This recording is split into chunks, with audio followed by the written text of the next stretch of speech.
Hello there, wrestling fans. Welcome to another episode of the internationally known Dudes at Ringside podcast. I'm your host, Joe the Panther the Third. And man, tonight I have a gentleman that is doing some big things. He's traveling around.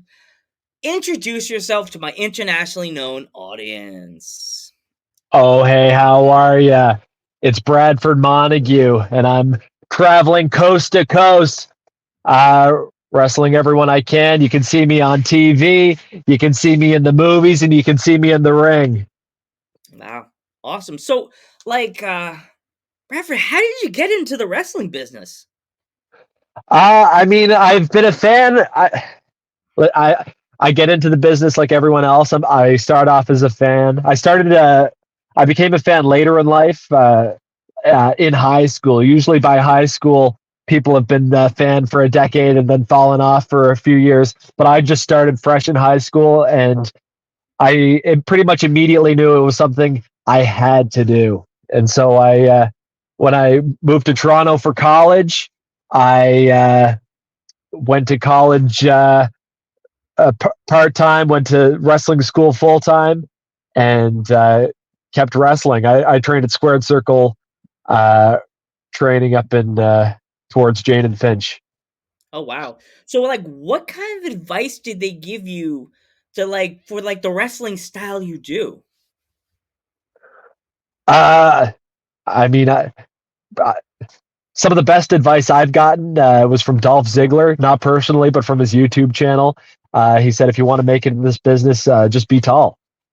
And lucky for me, I'm 6'1" in real life, which in wrestling isn't all that tall. But in Ontario, I might as well be Kane. I'm a good at least 5 or 6 inches taller than everyone else. I know in a lot of parts of the world that's people would call 6'1" average, but in this neck of the woods, I'm the big dog. So that means pretty much, as we said before we were recording, your music hits, and I'm gonna be like, "No, I can't wrestle. Referee, you gotta take me home. I shit myself." Absolutely.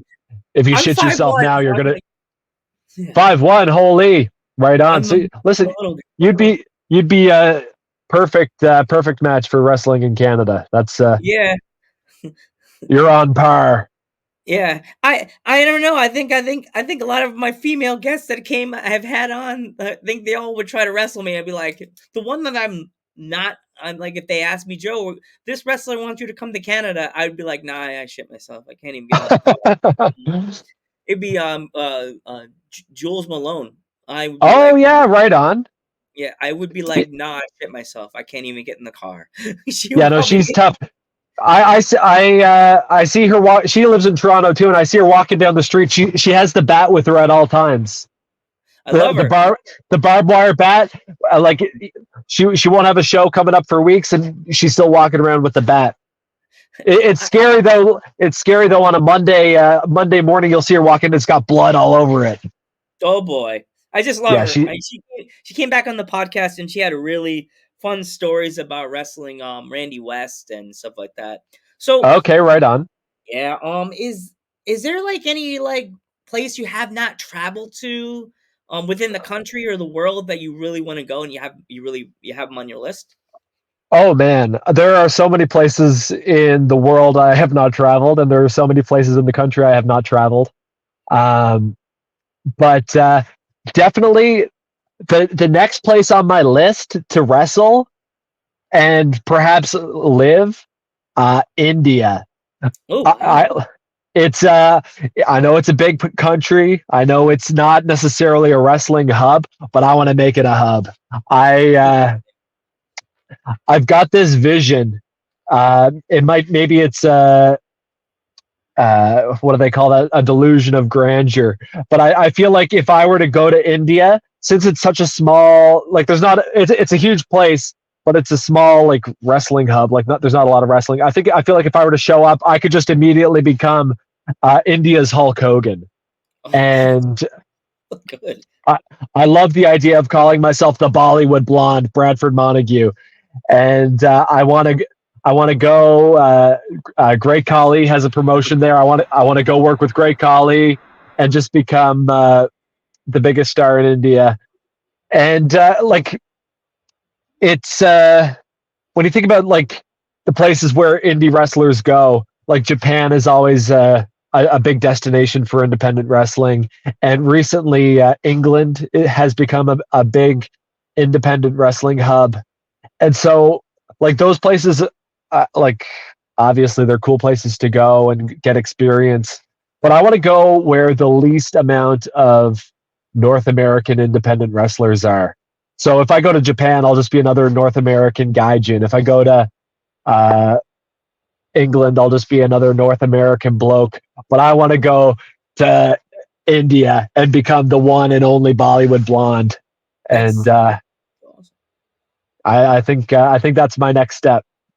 That's that's awesome because like there's so many wrestlers that would never travel there. And I if you watch the thing with The Rock, and they're Yeah, like, India, why do you want to go to India? India's like, they love wrestling there, like they love it, you right know. And on. that's why when the show tomorrow, the WWE event that they're doing, that's why when they go over there, they sell out every freaking seat. That could be a seat way in the bloody nose. People will be there, you know. Absolutely. And I'm from Prince Edward Island, which is the smallest Canadian province. And our big wrestling star, the only other wrestler from PEI, that's Cowboy Mike Hughes. Uh, about 6 or 7 years ago, maybe longer, him and Brody Steele, they flew out to India and wrestled for a small promotion, and it drew 40,000 people. What? Um, yeah, it was incredible. Like it was Great Khali's promotion, and I don't think at the time it ran all that often. Um, but they drew 40,000 people, and Mike Hughes and Brody Steele had to be escorted around their whole entire trip. They had armed guards, um, and so that's just such a cool, like real experience, and I feel like that's the kind of wrestling I want to be a part of. Mm. Is there any indie wrestlers that you've been watching on Instagram, on the reels, or like on YouTube that you've been like going, hmm, haven't wrestled this person yet? Who was there? Who was there? Like anybody on your wish list that you want to wrestle? Uh that's a great question. Um, Funny, I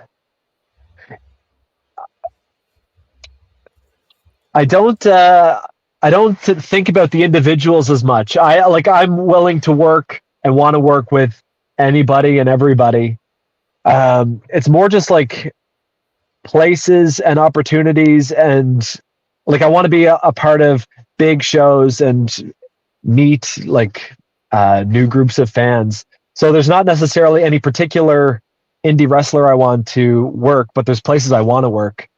Um, like uh, Me and my buddy Buck Gunderson and my other buddy Pretty Ricky, we went down to on separate occasions. We went down to Nashville, Tennessee, and Mm. wrestled at Pro Wrestling Mid South, um, and got to meet a whole different spectrum of fans. And so, like at the end of the day, the guys in the locker room, they're all basically the same, but the fans at every venue and every promotion are completely different. And so I want to work for different fans.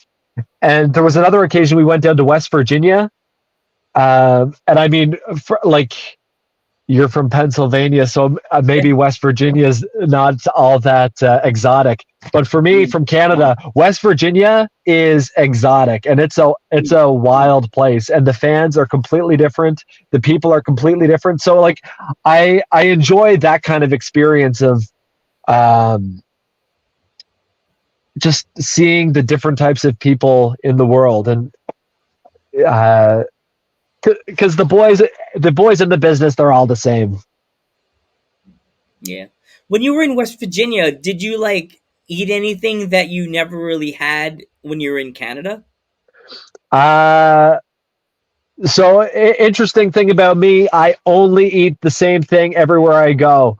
Okay. I'm on an all meat diet. I've been doing carnivore diet for 7 years, since 2017, whatever that math is. 5 years, I don't know. Uh, I started doing it in 2017. So whenever I'm on the road, all I eat are burger patties from either Wendy's or Burger King. So when I went down to West Virginia, boom, patties from Wendy's, patties from Burger King. The only time I run into trouble is when I was in Tennessee. No restaurants in Tennessee, with the exception of Sonic, will let you buy just the burger patties. What? So Really? that Yeah, so like in Canada, it's about $2 a patty, CAD. Uh, so I'll usually get like 8 to 10 patties per meal. And then when I'm down in the States, it's a little bit cheaper, but it's USD, so it's like a buck 50, whatever USD. Except Mm. for in Tennessee and Puerto Rico, um, they won't let you buy just the patty. Ah, So I got to get creative. I got to find a Denny's or something. come on, Denny's, do it for me, Denny's. I That's crazy. That's crazy. So So, yeah, so yeah. I guess to answer your question, the food, my food stays the same, but the most exotic, uh, interesting food experience I've had, I went when we were in Tennessee, in Dyersburg, Tennessee. They have a chicken bucket, oh, uh, yeah. like like KFC, like. So I was able to get like a bucket full of meat. So uh, Jeez. Dyers Dyersburg, Tennessee is the home of the meat bucket. So Mm. that was a cool exotic meal for me. So with it being thankful for Wrestling Month, what are you most thankful for about wrestling? Man, that is a great question. I am so thankful that I get to be a part of this business, and I get to go out there, and people are willing to they're willing to watch me. I've been a busker and a street performer since before I was wrestling. I started busking and street performing as the Toronto Spider-Man back in 2011, and it was such an exhilarating feeling to have people like take my photo and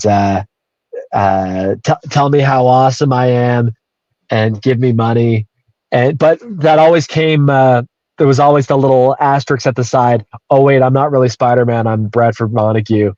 Um, but with wrestling, I get to have that same sensation, that same feeling, that same um, experience of giving my energy and receiving their energy and the applause and the thrill. But then I actually get to collect. I get to collect the energy with no little asterisks. They're cheering for Bradford. They want Bradford. They love Bradford. They need Bradford. It's awesome. If my fans would like to like find you on social media, how can they find you? Yeah, so my Instagram is at Bradford Montague. My Facebook is Bradford Montague. I haven't used Twitter in about a decade, so don't bother. And I started a new TikTok called Thrift Pocketing. It's uh, it's where I go into a thrift store like Value Village or Goodwill down in USA, and I rummage through all the pockets and see what I can find. I it's great in the U.S. because for whatever reason the staff at those thrift stores are a little slack. They don't check the pocket. So I've had some good finds. I've found gift cards. I found cash. I I found dog's teeth in a little box. That was weird. Oh, Um, it's pretty. It's not up everyone's alley. It's not necessarily wrestling related. But if they want to see what I'm up to on social media, that's my TikTok. awesome. If my fans want to purchase any of your merch, how can they find it? Well, they can send me a message on any of those sites, or they can see me live at a show. I have 8x10s. I'm going to be getting some new shirts pretty soon. I got buttons, and yeah, no, That I used to sell Nerf guns too. I'd bring Bradford Montague custom Nerf guns. Oh my But gosh. so that was fun, but not only some places were cool with me actually selling them. I'm sure down in the U.S. that's no big deal, but people get a little weary even with toy guns up here. So Yeah. I don't do that all the time. But if I find the right customer, I'll sell them a custom Bradford Montague Nerf gun. I know plenty of people will be like, Nerf gun, let's go. All right, Let's do Bradford, this. I want to thank you so much for taking my opportunity to come in on the podcast. I'd love to have you come back. Please tell your friends. I'm Joe Panther the Third. Your turn. Oh, my turn. I'm Bradford Montague, the Montague blonde, the Bollywood blonde, the And Toronto Terminator. yeah, the names go on and on. And we will Th- catch you in the next one. Good night, everybody. Boom.